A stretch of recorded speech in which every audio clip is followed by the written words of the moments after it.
Hey,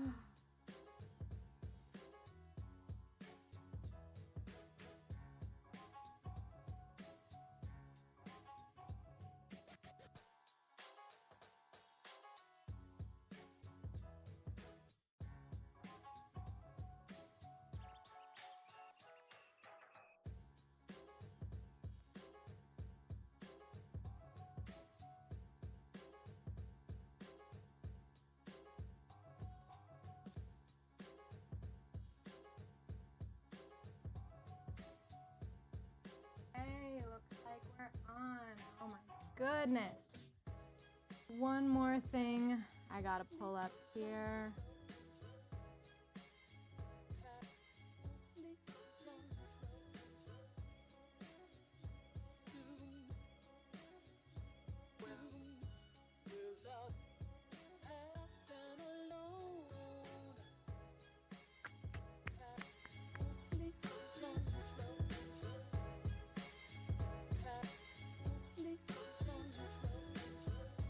Woo! Okay, welcome to the JaneOf801 Podcast. Ooh. Oh my God. Let's be real. My heart is racing. I've been here since before 3 p.m. trying to get this whole amazing studio that Dave has here set up. Yeah, for about a solid more than an hour and a half. So, if there's any lessons that I am meant to receive today, it is that as nervous as you are, and as much as you don't think that you are cut out to be doing what you're trying to do, just keep trying. There was a moment today when I thought, Jane, you might have to just take a fail today. You did that last week. You didn't take a fail. You took a cancel. It was out of your control. And this week, you might just have to take a fail. So luckily, I've got background music. So if I need to take a break, I learned how to, do that radio style shit where you just switch on over. So welcome to the show. Welcome. It's just me today. As you can see, I am pretty nervous about this experience, but let's see, there's one more thing I'm supposed to do before I'm all set to go.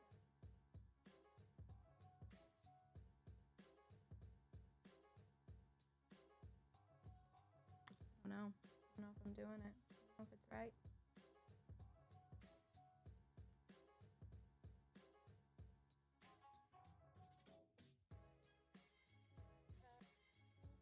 Oh, right here. That's the thing I need. Okay. Sweet. Well, welcome. For anyone who's listening now or in the future or with me currently, let's go ahead and take a nice deep breath in.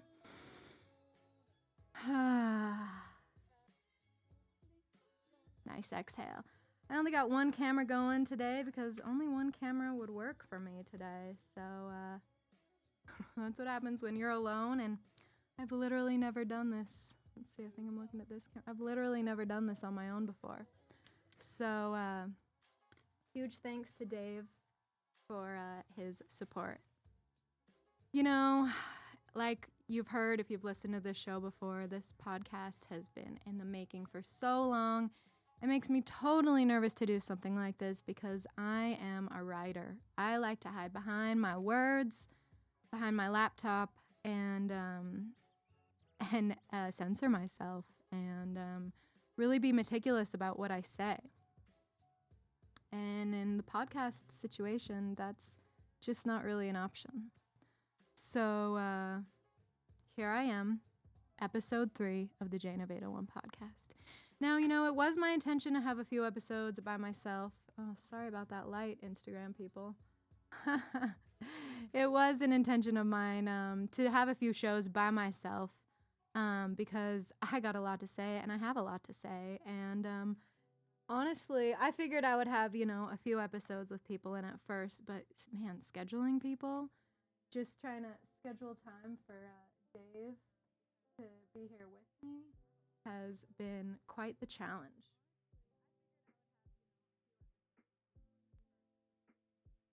Getting all the cameras in here and all the mics set up in a way that works properly to make a podcast and to live stream it on 3 different accounts.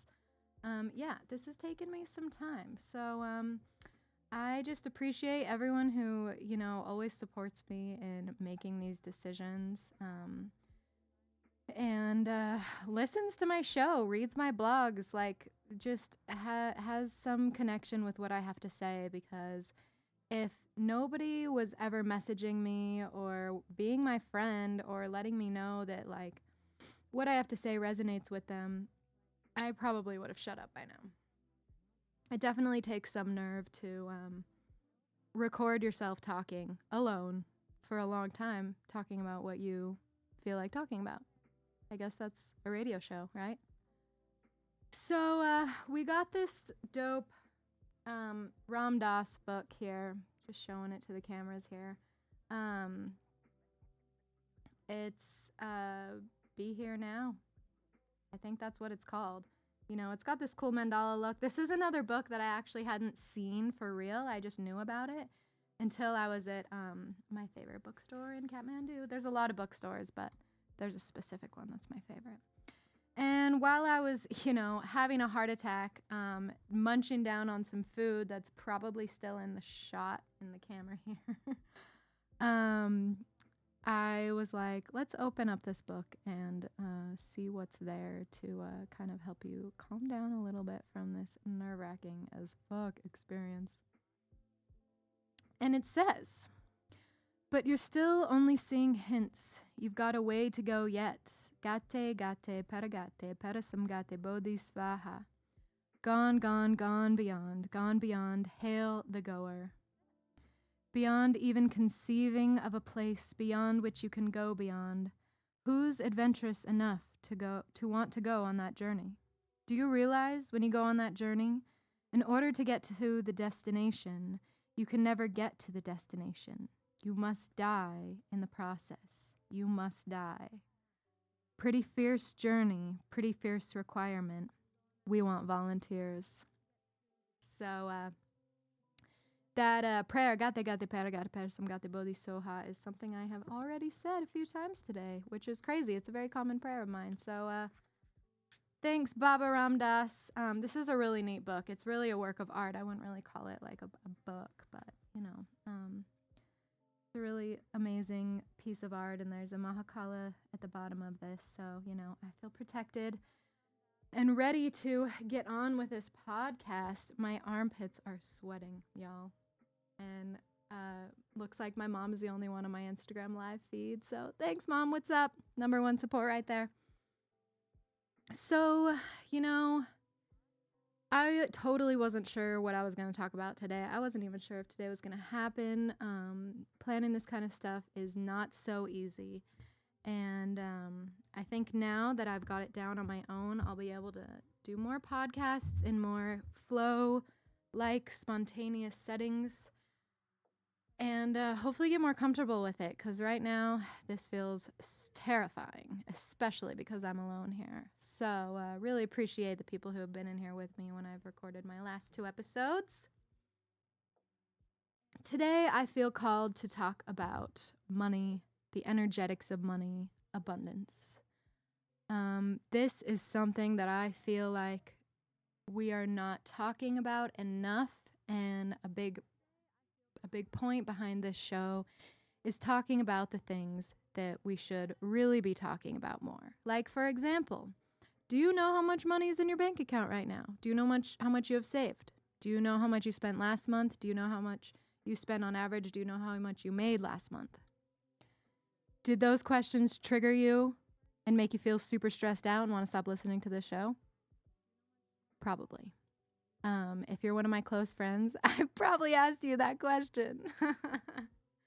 Because if you're a close friend of mine, I'm always going to be challenging you to live it in your highest involvement. And I think for a lot of us, money is something that we don't want to look at. We really don't. It's like, oh, like the idea of checking your bank account. Does that stress you out?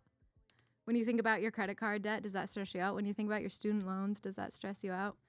I know that's a pretty big deal. So why not talk about it, right? So I'm going to be as upfront and as honest and as vulnerable as possible in this show without sharing too much and really getting a strong, expansive, truthful message across. And the first thing you've got to do is look at your money story. So that's where I'll begin today. I think the two biggest influences that really started this journey for me were two books. Lynn Twist, I believe, is the name of the first one. If anybody knows that I'm wrong, please correct me. But the book is called The Soul of Money. And the other book that really pushed me even further, way further, was called Money, A Love Story by Kate Northrup. And the idea is that you have to get to know your story around money, just like your story around yourself, who you are, your family, your friends, all the stories we hold on to, right? You've got to get in ownership, be the hero of your own money story. So that's where I'm trying to start the show today. And I grew up here in Salt Lake, as I mentioned, in the Cove. So if you grew up here, you know what the Cove looks like. I was born into a very, very blessed family. We were very comfortable, more than comfortable. And I am so, so grateful for that. Growing up in the Cove, I did not know how blessed I was because everyone around me either had a bigger house or the same house or a cabin or a beach house or, went to Costa Rica for Christmas. This was just the world I grew up in. It was very normal. And as I got older, I clung to this. Materialism is very strong, I assume, especially when you're in your, adolescent years. And you're wearing your True Religion jeans and your juicy jacket. And I was stoked when I got to borrow my mom's Beamer and drive around and just, living that privileged life, having absolutely no idea how lucky you are. And also how fucked up this money, this wealth in this city really is. But my intention is not to go there today. So it wasn't until I moved to Oregon that it hit me hard that I was not like other people. I moved to Oregon and most of my friends were on student loans or scholarships and really, really didn't have anything close to as much as I had in terms of material growing up. And I very quickly went into a state of shame. The way that they would talk about people with money felt very harsh, So I was like, let's not act like we don't have student loans. Like, oh, student loan sucks. My entire college was completely paid for. I finished with $45 in my account. Thank you, Mom and Dad, Grandpa, Grandma, all the people in my family who made that happen. Thank you. I'm one of the few people who didn't have to worry about that. I knew my whole life that my college would be paid for. And let me tell you, knowing that I didn't have to worry about that created such an expanse of belief in myself that I wish I could share with everyone. I knew that whatever school I got into, I would get to go there and have it totally taken care of. That is so rare, and I am so, so grateful for that. And I was in Southern Oregon, Eugene, and I started feeling a lot of shame around the money that I had, which I didn't have. I had nothing. I got a small allowance, and I got a job. I was always expected to have a job, which is something that I am grateful for. As soon as I turned 16, I got a job. I started working. That way I wasn't really in too bad of a habit of asking my parents for money because it was fun to earn my own and spend it.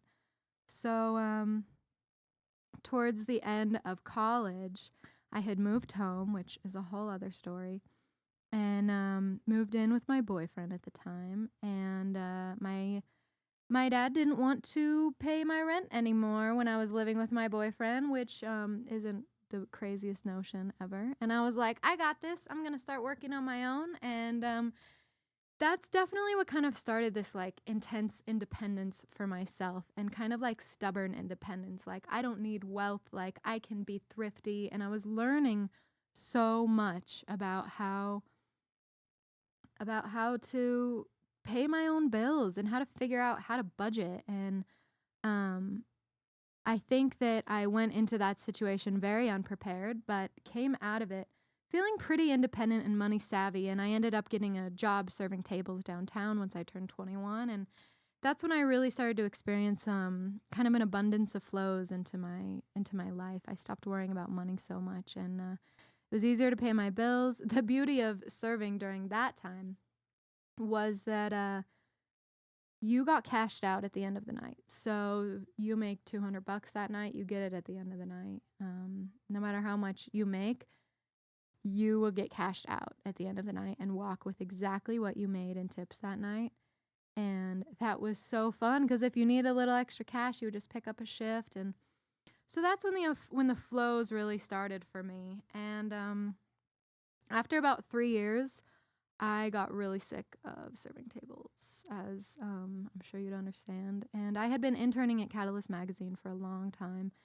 And one day, on my birthday, when they wouldn't give me the day off at my restaurant, I got really mad and I quit and went into the Catalyst office to ask if they had any extra work for me, distribution routes and such. And they offered me a job right then. So I took a desk job at a nonprofit magazine where only 4 other people were employed. And I quickly fell into the development manager position because I had worked in development before. While I was in school in Oregon, I worked in development. I was a student fundraiser. If you're an alumni from the University of Oregon, I have called your house, made small rapport with you, and asked you for a donation to support the Ducks. And I actually loved that job. I raised over $20,000 for the giant university that I went to, and I learned a lot about annual giving and development. And I really, really liked it. I took a seminar and by the leader of the development program there, and I was just super into it. So I was stoked to get this program up and running for Catalyst. And in it, my editor, Greta, who has inspired me more than most of the people in this city, and who often hands me books to read, sent me a book, and it was called The Soul of Money. And she said, I think you should read this if you want to start running our development program. So I did. And that book changed my entire perspective, like beyond understanding. And one of my favorite quotes from that book that I will just try to come up with correctly is that money is like water flowing in a river. And when it gets stagnant and it stays in one place, it gets toxic. But when it's constantly flowing through your life and there's a fresh flow of receiving and giving, it stays pure. When we're hoarding our money and holding on to it, it becomes toxic.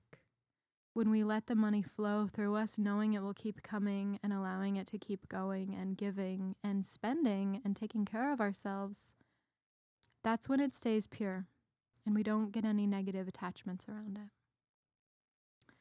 So that really led me into feeling really differently about money and thinking, wow, well, if you're really wealthy, you can kind of make an impact on the world.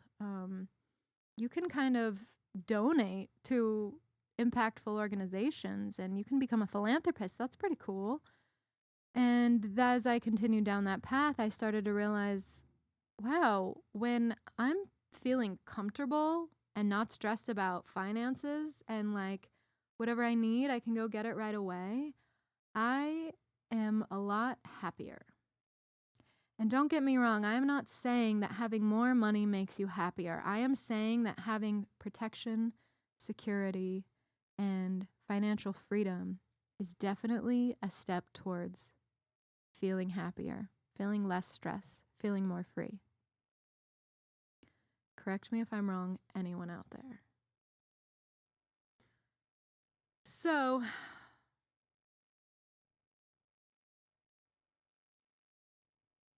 I started to really change my perspective around the energy towards money. And I started to not see it as so bad. And I started to spend a little bit more freely. And I started to value myself a little bit more in the work that I do. And very quickly, I came into more and more abundance, more and more opportunities, and more inspiration to create and receive. So, yeah, that's kind of the story for right now. And I don't even know how long I've been going here because I'm alone in here and I've got no one to bounce these ideas off of. But I'm not going to go to a break. I'm just going to keep talking. So if anyone listening along, has any questions, there's a call-in line that I'm pretty sure I'm connected to. If anyone has anything to say, any questions to ask, anywhere they'd like me to specifically go with this, let me know. I'll be on that because I'm just talking to myself here.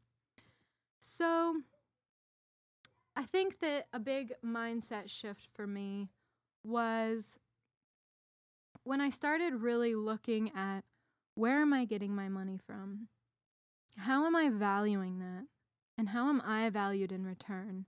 And does it feel like a good flow of energy for me? Do I feel like I'm spending my time the way I want to spend it? Do I feel like I believe that I am worthy of more than I'm getting? Because at the time, I was not making enough to pay my rent. I can tell you that.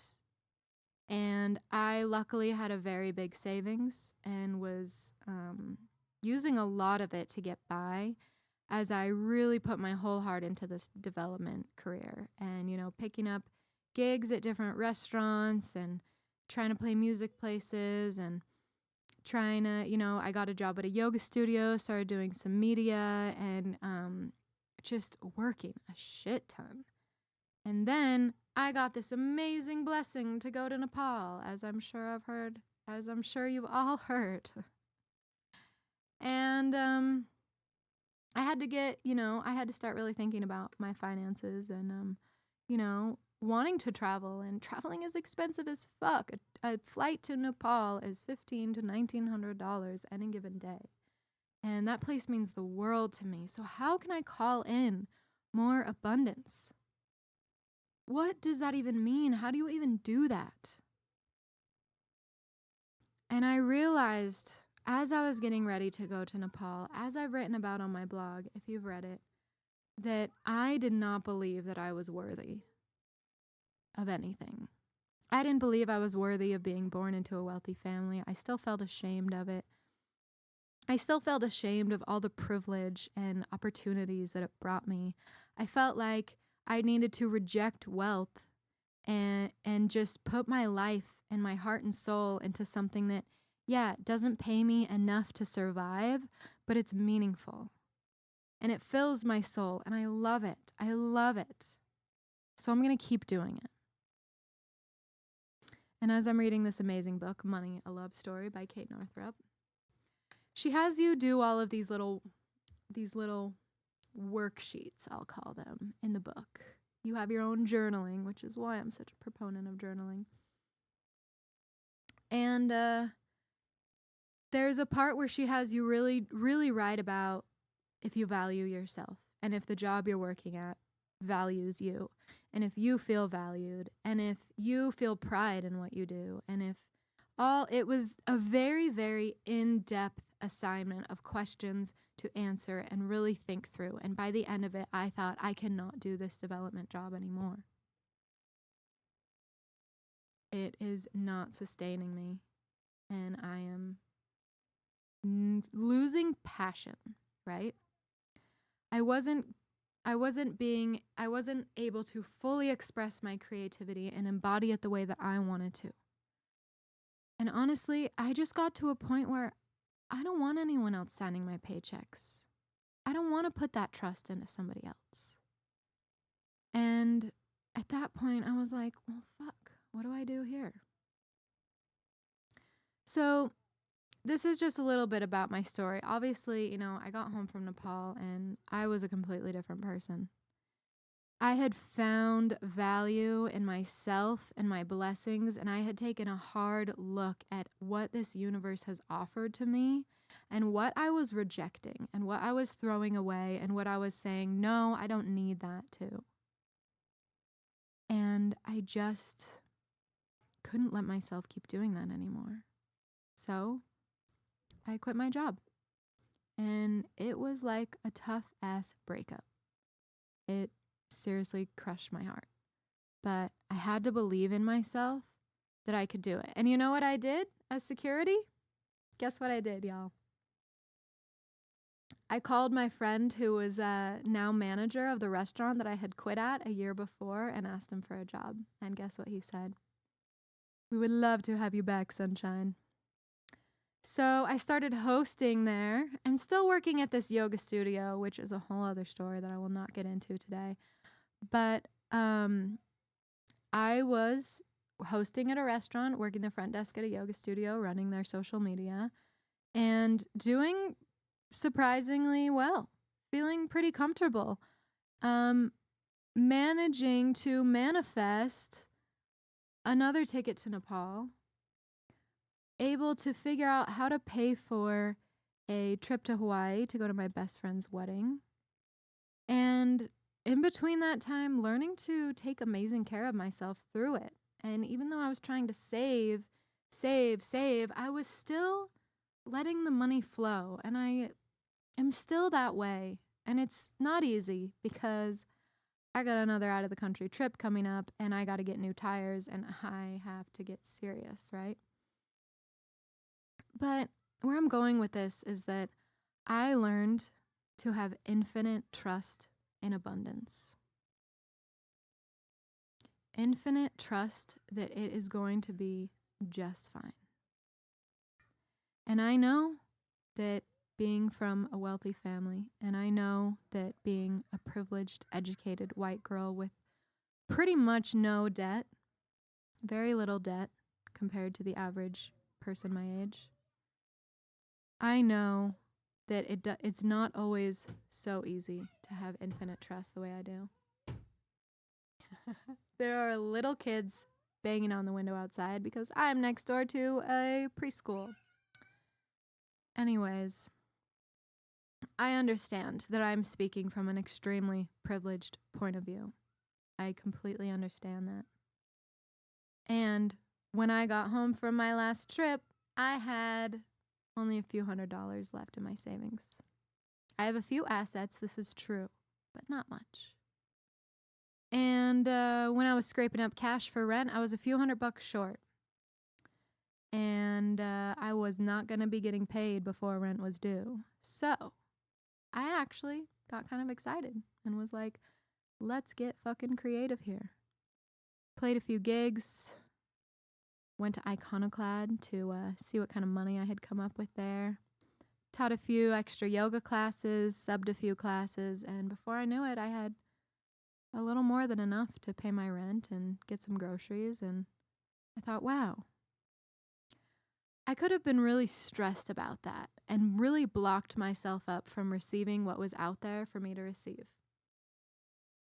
And I just chose not to. I chose to get excited about the opportunity that was ahead of me. I had just spent a month prancing around different parts of the world, doing whatever I wanted, not working.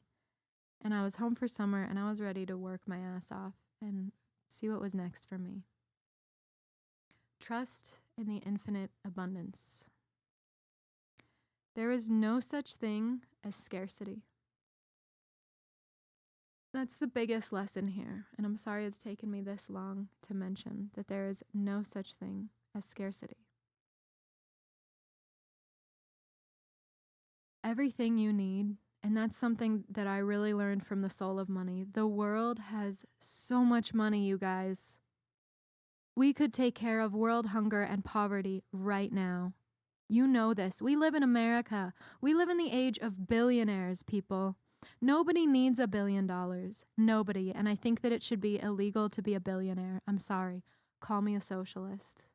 If you have $1 billion, you should be required to redistribute that into a community of need because it is selfish, it is greedy, and it is toxic. There is no such thing as scarcity. There is so much around us in this world. We have everything we need, but we don't know how to properly share it with one another. We don't know how to give and receive in a way that makes our lives as a community of humans feel more abundant and at ease and in flow. So I invite all of you who are listening to observe the lies that you tell yourself about scarcity. At the end of my first show, Perry, right when we got cut a little short, he said something about, I feel that there is an oversaturation of yoga teachers. And I wanted to challenge him on that so badly. So Perry, if you're listening, get ready to be challenged. Because if you're my friend, that is what I will do. There are no yoga teachers in town like that kid who said that. Nobody like him. And there are so many damn people in this town who want to learn yoga and haven't met someone who makes them feel comfortable enough to learn. People are nervous to try new things. You know how many people say, Jane, I can't come to your meditation class. Like, I can't meditate. That's too hard. Well, what about Reiki? Oh, Reiki sounds cool. Guess what? When you're in my Reiki sessions, you're meditating hard as fuck, but you just think you can't. You think you can't do yoga because you're not flexible. I'm not that flexible either, guys. I think I can't do a podcast because I have literally no idea how to set this up, but here I am doing it. And the thing is that everybody needs another teacher in any way. Everybody needs something from another person. There are so many ways to serve the planet. Dave is serving us with his music skills, his organization skills, the way that he set up this whole studio and was like, yep, there's a fucking million podcasts out there, but guess what? You want to make your own podcast? It will be nothing like anyone else's podcast. Come to my studio and record it here. I thought to myself, dude, there's so many people making podcasts out there. Nobody cares about my podcast. But here's the thing. Maybe you didn't listen to a podcast until I made one because you thought it'd be cool to listen to. I didn't listen to any podcasts until one of my favorite writers, philosophers, visionaries, her name is Sydney Campos. She has a podcast called Visionary Souls. It is literally the only podcast I listen to consistently. There's tons that I've listened to once or twice, and hers, I look forward to listening to it so much that it inspired me to create one like it. Because it really influenced me. And something I know about Sydney is that she isn't speaking to the masses, to every single person on the planet. She isn't trying to get every single person to hear her, but she knows that if she shares her message, there are going to be people out there that want to receive it. And I bought 4 copies of her book to share with people. So I was directly adding to her abundance because I was so inspired by her. So whoever you are, musician, yoga teacher, whatever industry you're in, there is no competition. There is no scarcity. You are attracting everybody that you need to attract, and you will change their lives with the work you do. And if you don't think that's possible, it's time to get into alignment with yourself and with what your truest nature, your truest calling, your truest purpose here on this earth is. Because when you are living fully in your purpose, the money just comes towards you. So, since I've been home, I've been teaching 3 classes a week. I've been hosting every day at the restaurant, picking up serving shifts when I can. And I am not making as much as I hope to be in the next few months, but I'm getting there because I am just getting my career started. I have just decided that I want to be the one in charge of my paychecks. I want to be my boss. I want to be in charge. I'm in control. of this situation. And I will work my ass off and take fucking amazing care of myself the whole time. Because that is what the universe wants for me. To be living the most beautiful, luxurious, comfortable, purpose-filled, passionate, giving life possible. Value where you get your income from. Have pride in what you do, whether you're serving tables or working in an office. Have pride in that. Do a good job. I was mopping floors and scrubbing toilets at a yoga studio, and I fucking loved it there. I was getting up at 5 a.m. and I was meeting so many incredible people, and I was getting so many incredible lessons, and it sucked sometimes. But I'm so grateful for the blessings that job brought into my life. And also, it brought me great abundance. It really did. I was paid well there. And, if you start feeling sad that you've got to, there are days when I'm at the restaurant and I'm just like, I'm not meant for this, you guys. This is not what I'm supposed to be doing. And my soul starts to feel a little bit disappointed in me, And that's when I'm taking myself way too damn seriously. Life is a game, you guys. We're meant to have fun and to play. And if you're making money and you're in a situation that isn't torture and suffering, if it is, get the fuck out of that situation. Go do something else. There's plenty of jobs here in Utah. If you're living in a state where there's no jobs, come here. We're building lots of big apartments for you. There's plenty of work out there. You just have to be open to it. You cannot make excuses. You cannot say no to it. You have to be willing to work hard if you want to be comfortable. And you also have to take amazing care of yourself. Because if you don't take good care of yourself and you're working your ass off to make lots of money, you're not going to have any fun with that money. And that is when the money gets hoarded and becomes toxic. Money is simply an energy exchange. I put in this much energy, you return it to me through this green paper that was based off of gold sometime in the world and now isn't, and nobody even knows what it's based off of. But it's some stuff we made up as humans, kind of like Bitcoin, but maybe not as taken seriously by the feds. It's just a thing that we made up to play with. It's not bad, and it's not good. It just is. And if you can use it to make yourself more comfortable and thus help others live a better life, be able to actually help the world become a better place, why wouldn't you do that? If there is so much money out there to go and enjoy, and y'all, I'm not just talking about money. I'm talking about experiences. I'm talking about relationships. I'm talking about anything you want. If you believe that there's no one out there for you, no one's going to come your way. If you don't believe that you deserve to live in a nicer place than you do now, you'll never live in a nicer place. If you don't believe that you deserve a higher paying job or to go do what your soul is begging you to go do, you never will. In the fall, I'm going to a fancy as fuck retreat in Thailand. I'm getting certified.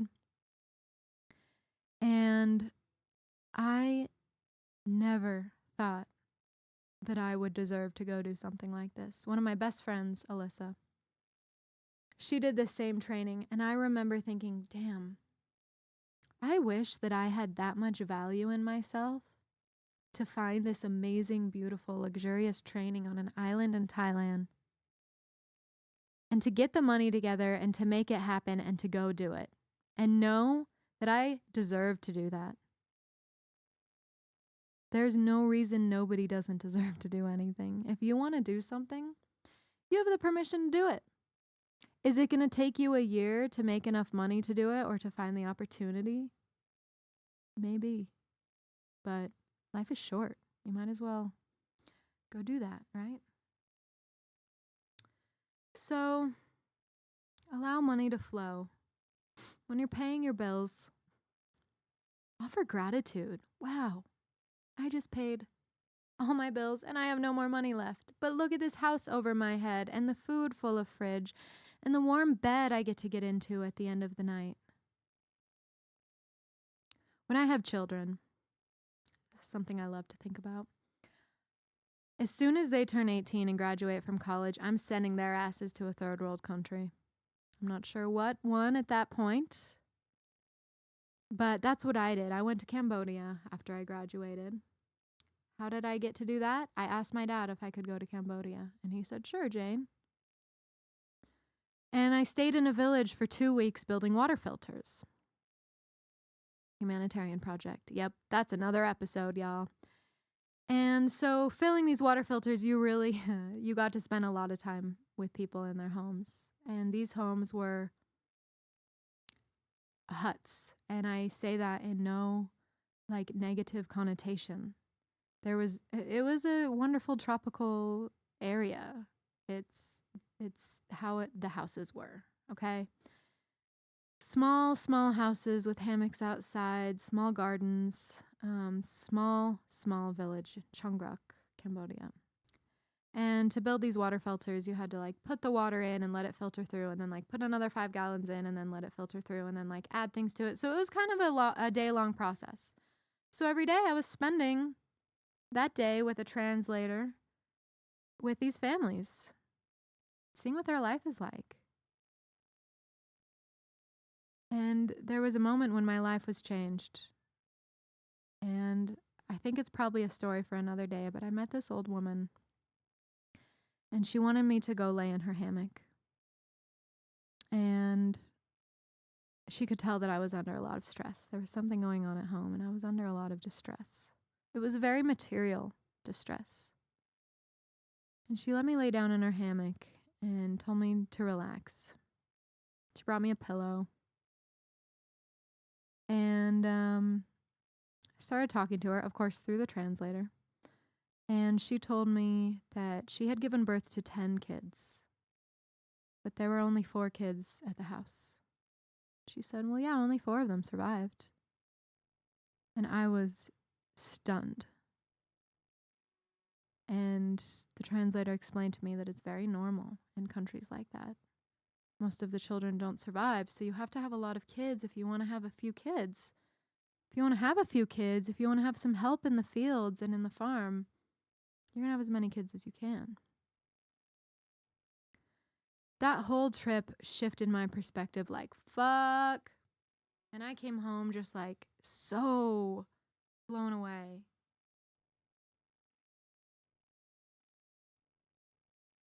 And I forget where I was before I started telling that story, but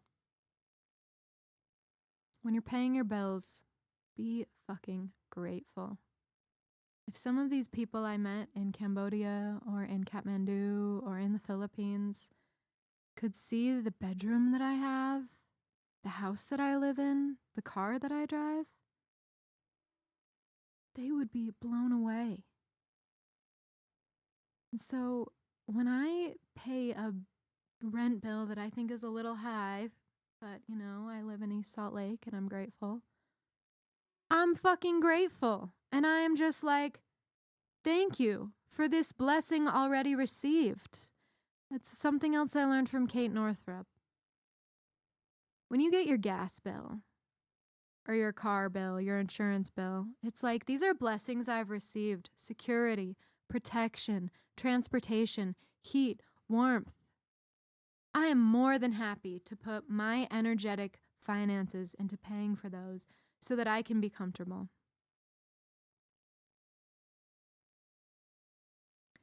And I think that the biggest thing that really solidified my understanding of true abundance and true deserving of having whatever you need so that you can go out there and benefit others. I will say that again. Deserving whatever you need so that you can go out there and benefit others That really hit home for me when I was given the abundance practice officially from my teacher at my temple. We have an abundance deity that we pray to? What? We ask him for finances? What? That feels weird. Aren't monks supposed to renounce poverty? Well, yeah, there are definitely monks that renounce poverty. But not in my tradition. Renounce poverty, that is not what I'm trying to say. Renounced wealth. Took a vow of poverty is what I'm trying to say. If I took a vow of poverty, I would never get to Nepal again. I would never see a beach again. I would have broken out as fuck skin because I never could have invested in proper skincare, which, let me tell you, that was one of the greatest investments I made, was getting clear skin. I wouldn't be able to practice the Dharma, meditate, get yoga teacher training, go to yoga class, take time discovering myself, praying for others, helping others, teaching. If I'm stressed and worried about finances all the time, worried about bills, putting energy towards that worry, spiraling into scarcity, I would not be able to do what I am doing, my work of benefiting others that I take so seriously. And when I was given that practice, it really opened me up to money, abundance as protection and security. And that is the only reason we pray to this deity. We ask him for protection and security so that we can focus on our job, being a bodhisattva, benefiting others, having a full belly, having a bed to sleep in, the basic simplicities that will help me to really completely fulfill what my job is here.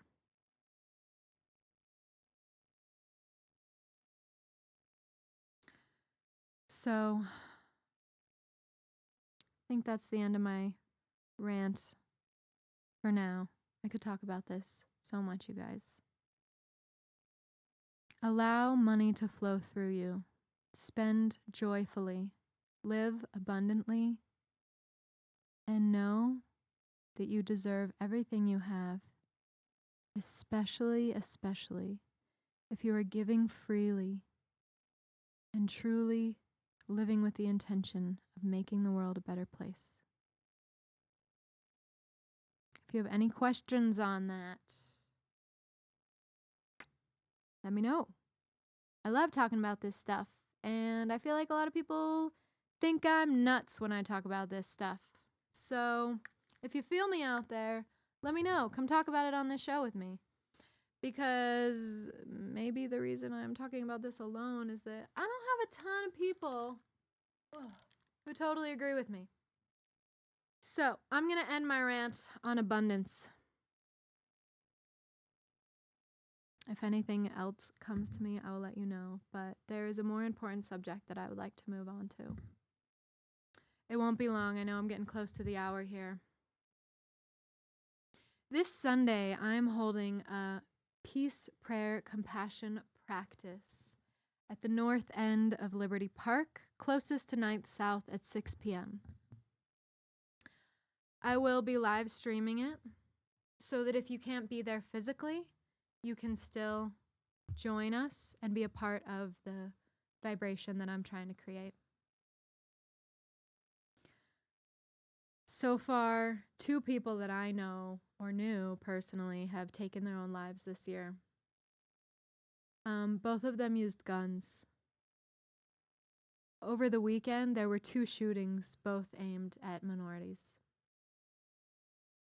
Yesterday, hundreds of children of color, mostly Latin children, came home from school to empty homes because their parents had been deported. This is yesterday. Hundreds of children. So far, 900 children at the border have been separated from their parents, kept in a holding detention center that's much like prison for children. Discrimination, violence, hatred, and toxic speech is becoming more rampant in this country than we can handle. Amnesty International has warned every country in the world that it is currently not safe to travel to the United States. Their advice for those who must travel to the United States include use heightened awareness when in situations of big gatherings like schools, malls, concerts, festivals, religious gatherings.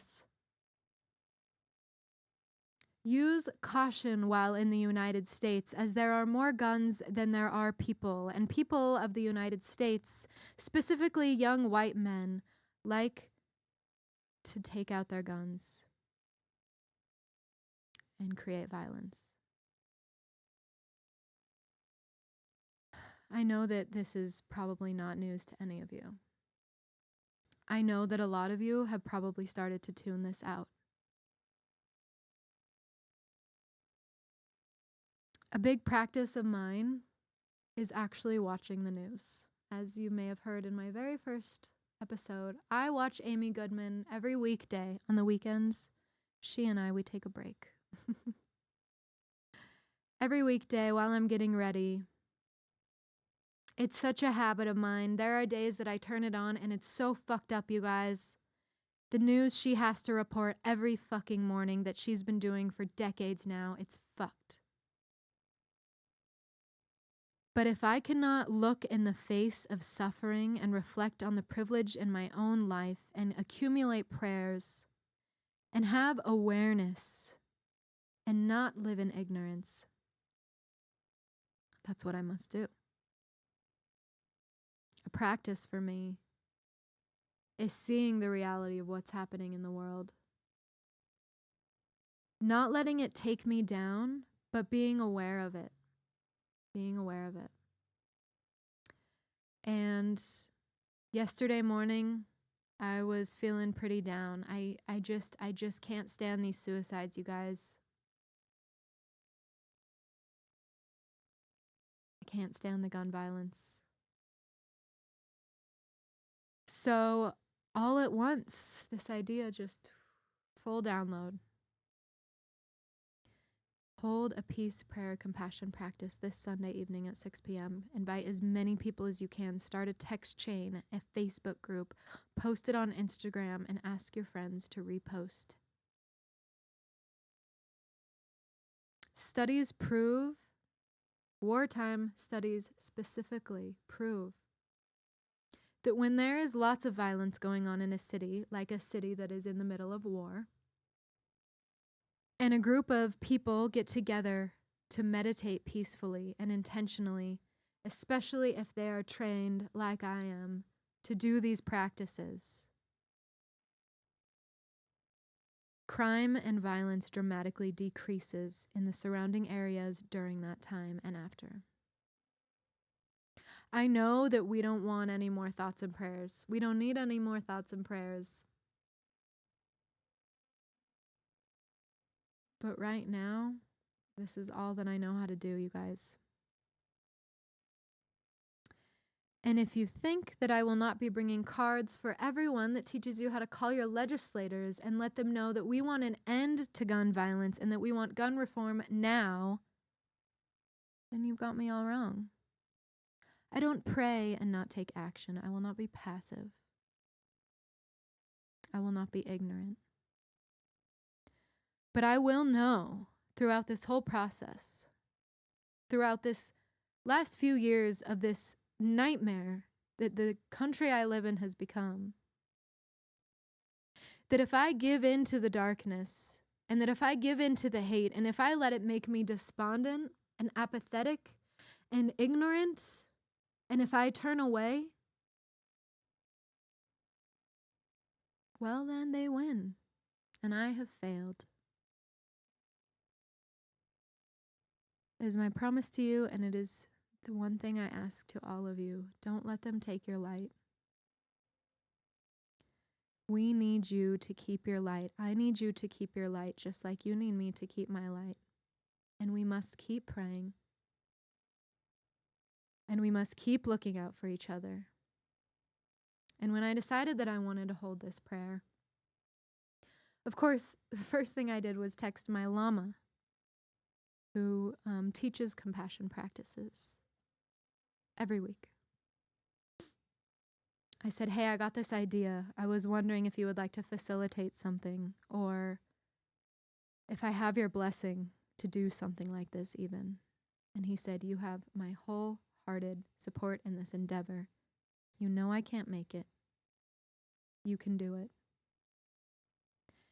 And he goes on to say something about, I wonder if we had just been a little bit more kind, if someone had just been a little bit more kind, a little bit more loving, a little bit more aware of those around them, maybe we could have prevented some of this violence. Maybe things could change. And I deeply believe that a big part of my purpose here on earth is to remind others to love and to be a little bit kinder to ourselves and others so that we may truly benefit beings. And we will rise out of this dark age and we will look on this past when a reality star was our president, and we will laugh.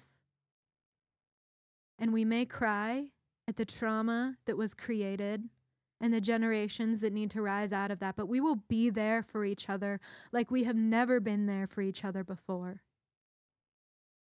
We will pray for the people on the dark side, for these white supremacists, for these fascists. I'm sorry for using political language on my show. But we will pray for them, that they may find compassion in their hearts and that they may find an end to their suffering. Because their suffering is all that they are spreading, and they need our prayers just as much as the victims need our prayers. If you're listening, let's just all take a nice deep breath in here.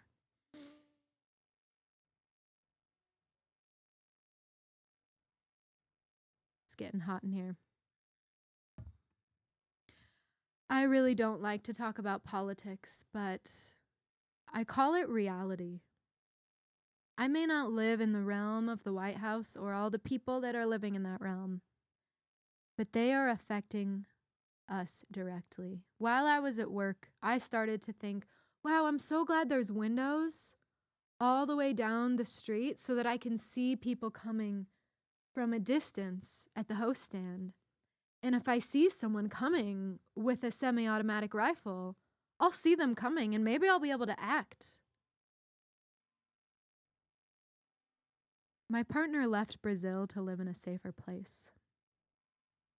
And we actually had the conversation yesterday, are our children going to be safe here?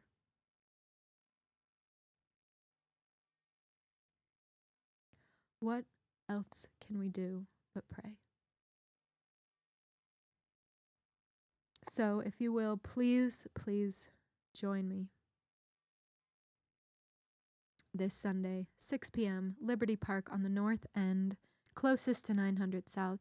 You can park right there and you'll see me and hopefully many, many other people. Rain or shine, I will be there. If I'm by myself, I will pray and pray on behalf of every single person that I can. And I will be bringing this clipboard to create a list of those we'd like to keep in our prayers. And you are welcome to add any names to it, anyone that you have thought of, and I will be making a list myself. If it feels like this is something that you need and something you want to be a part of, please join me.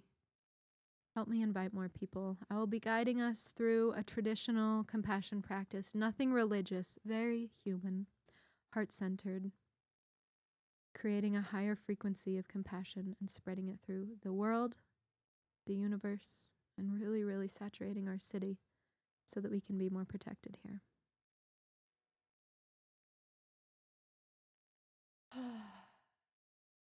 Wrapping up this show, I've got a minute and a half until we've hit an hour. I am not as nervous as when I started. I think I could probably do this again someday. For anyone out there who is afraid to try something but feels like it's something they've got to do, go do it. Here is your permission slip. If you fuck up, if you have to take a few fails, if you have to cancel some shit, if you have to totally just like try again tomorrow, try again tomorrow. Life is short. Do what you want to do. Enjoy it. Don't be afraid.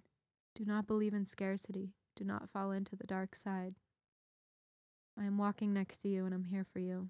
And you are so, so, so, so loved.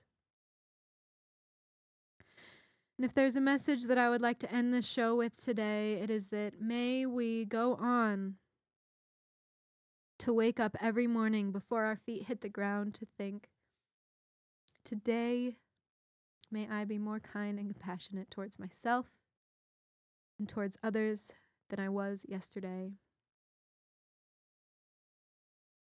Thank you so much. I'm Jane Lyon. This is the Jane of 801 Podcast.